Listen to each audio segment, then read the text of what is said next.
Hi, my name is Janessa Rodriguez, and this is my informative speech on the causes, consequences, and possible solutions to climate change. So, I'm sure most of us have heard of climate change, right? And I'm almost certain that every time somebody brings it up to you, you're like, well, who cares? It's not affecting me personally right now, so I'm not even going to worry about it. But what we don't realize is that climate change is one of the most pressing issues of our time. Its impact is already being felt across the entire globe, and urgent action is needed now to slow down its terrible effects.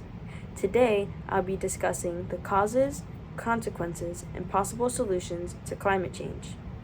According to the Intergovernmental Panel on Climate Change, human activities are the primary causes of climate change, which is pretty sad considering humans are the one species that have the education and the knowledge to know that we shouldn't be hurting our earth, and we know how to prevent it, but we just don't make an effort. As I was saying, the burning of fossil fuels, deforestation, and industrial processes release greenhouse gases into the atmosphere. As Dr. Rahendra Pachauri and former chair of the IPCC stated, the emission of greenhouse gases, including carbon dioxide, is causing global warming, which threatens our environment and way of life. Some other not so talked about causes of global warming are natural disasters, which we can't really help, but the natural disasters that cause climate change are volcanic eruptions and changes in our solar radiation.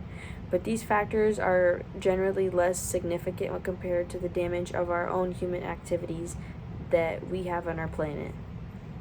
Climate change has far-reaching consequences for our planet. Rising global temperatures lead to far more frequent severe heat waves, droughts, and extreme weather events. As Dr. James Hansen, a renowned climate scientist,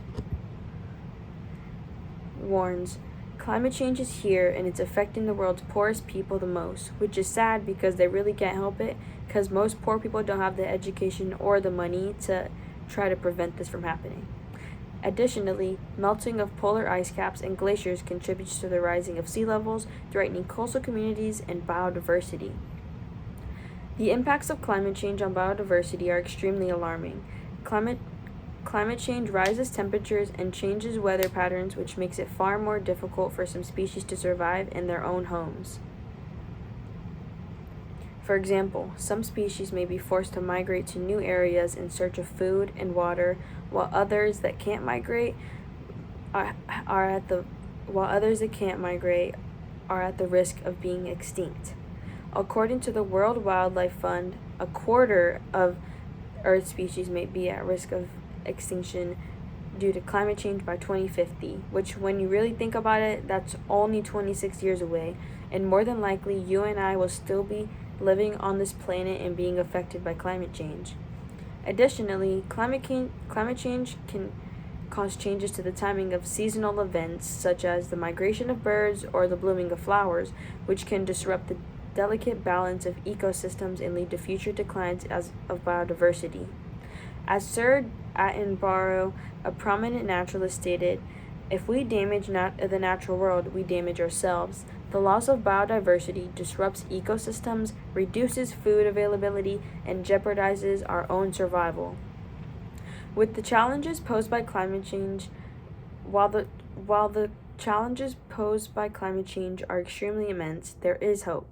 Transitioning to renewable energy sources, including solar energy, wind energy, geothermal energy, hydropower, ocean energy, and bioenergy, are one way that you can make a change in your daily life.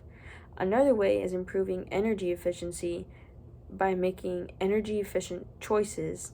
And these are like really small choices that you can make literally like from the moment you wake up to the moment you lay down.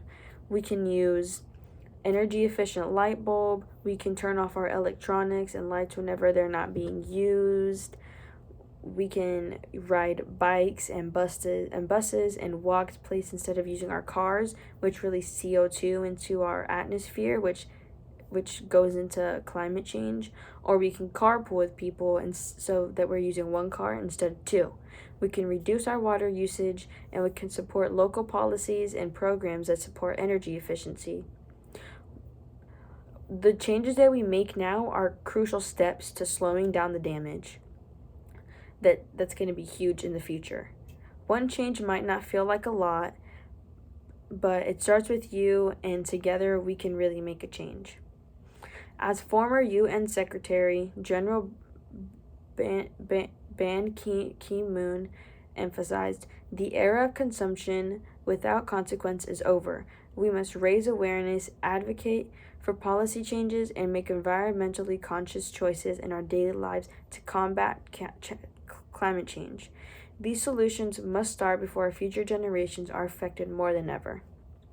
In conclusion, climate change is a global crisis that requires immediate attention by everybody in the world. By understanding its causes, consequences, and potential solutions, we can work towards a more sustainable future. As Mahatma Gandhi once said, our future depends on what we do in the present. Let us take the responsibility and act now to protect our planet for our future generations. Make the better decision starting today. It starts with you. Thank you. I hope you enjoyed.